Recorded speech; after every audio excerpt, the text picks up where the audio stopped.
नमस्कार, DNP India में आपका स्वागत। मैं हूं आपके साथ राहुल चौधरी। लोकसभा चुनाव 2024 की घड़ी नजदीक है। ऐसे में राजनीतिक दलों के अलावा लोगों के बीच भी अटकलों का बाजार गर्म है। सत्ता की चाबी किसे मिलेगी? क्या नरेंद्र मोदी तीसरी बार प्रधानमंत्री बनेंगे या किसी और की किस्मत जागेगी?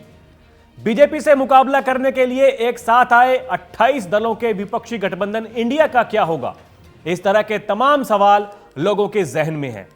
इसी बीच अगले लोकसभा चुनाव के लिए एबीपी न्यूज ने देश के लोगों का मन टटोलने की कोशिश की है। एबीपी न्यूज के लिए सी वोटर ने 2024 को लेकर पहला ओपिनियन पोल किया है, जिसके आंकड़े चौंकाने वाले हैं, क्योंकि 28 दलों के एक साथ आने के बाद भी जनता पर इंडी गठबंधन का असर होता हुआ दिखाई नहीं दे रहा है। इस ओपिनियन पोल के मुताबिक आज चुनाव होने पर सत्तारूढ़ एनडीए कुल 543 सीटों में से सबसे ज्यादा 295 से 335 सीटें जीतकर तीसरी बार सरकार बना सकती है, जबकि कांग्रेस के विपक्षी गठबंधन इंडिया को 165 से 205 सीटें मिलने का अनुमान है, जबकि अन्य के खाते में 35 से 65 सीटें जाती हुई दिख रही हैं। अगर आज चुनाव होते हैं तो एबीपी सी वोटर के ओपिनियन पोल के मुताबिक वोट शेयर की बात की जाए तो एनडीए को सबसे ज्यादा 42%, इंडिया गठबंधन को 38% और अन्य को 20% वोट मिलने का अनुमान है।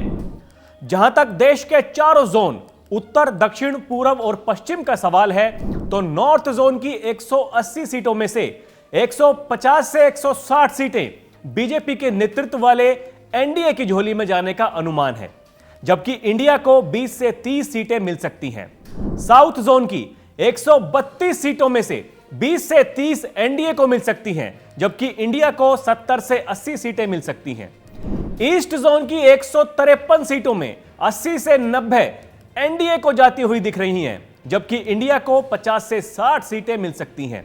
वहीं वेस्ट जोन की बात करें तो 79 सीटों में से 45 से 55 एनडीए को मिलने का अनुमान लगाया गया है, जबकि इंडिया को 25 से 35 सीटें मिल सकती हैं। पोल के मुताबिक साउथ एकमात्र ऐसा जोन है जहां एनडीए पीछे है।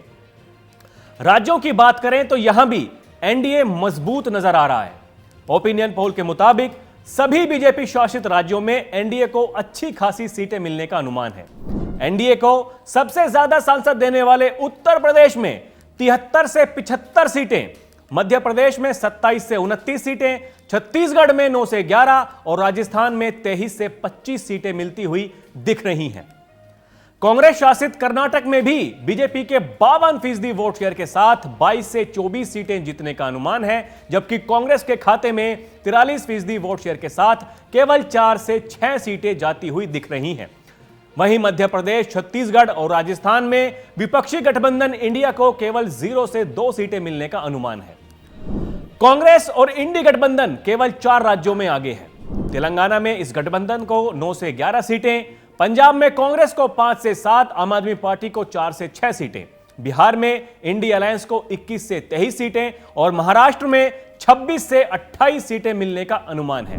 पश्चिम बंगाल में जहां इंडी गठबंधन की सीट शेयर का बहस का विषय हो सकता है, वहां अभी चुनाव हुए तो सत्तारूढ़ टीएमसी को 23 से 25 सीटें और कांग्रेस के साथ लेफ्ट को 0 से 2 सीटें मिल सकती हैं, जबकि बीजेपी को 16 से 18 सीटें मिलने का अनुमान है। अगर बड़े नेताओं के व्यक्तिगत चुनाव लड़ने की बात की जाए तो सर्वे के मुताबिक पीएम मोदी वाराणसी सीट से फिर बड़े अंतराल से जीतेंगे। वहीं लखनऊ की लोकसभा सीट से केंद्रीय रक्षा मंत्री राजनाथ सिंह काफी आगे रहने वाले हैं। अमेठी से स्मृति ईरानी काफी आगे हैं। यह सीट गांधी परिवार का गढ़ रही है। पिछले लोकसभा चुनाव में स्मृति ईरानी ने राहुल गांधी को मात दी थी। कांग्रेस की पूर्व अध्यक्ष सोनिया गांधी रायबरेली से फिर से चुनाव जीतेंगी, वो ठीक ठाक अंतर से आगे रहेंगी। वहीं वरुण गांधी पीलीभीत सीट से बड़े अंतर से आगे चल रहे हैं। आपको बता दें कि राजनीतिक पार्टियां 2024 के लोकसभा चुनाव की तैयारियों में जुट गई हैं। हर दल अपने अपने हिसाब से रणनीति बनाने में जुटा है। चुनाव की तारीखों के ऐलान में अभी लगभग 2.5 महीने का वक्त बचा है। जैसे जैसे यह वक्त कम होता जाएगा, वैसे वैसे और भी सर्वे सामने आते रहेंगे और लोगों के मन में क्या चल रहा है हम आपको बताते रहेंगे। तो अभी के लिए इतना ही। खबरों का सिलसिला जारी है, आप देखते रहिए डीएनपी इंडिया। नमस्कार।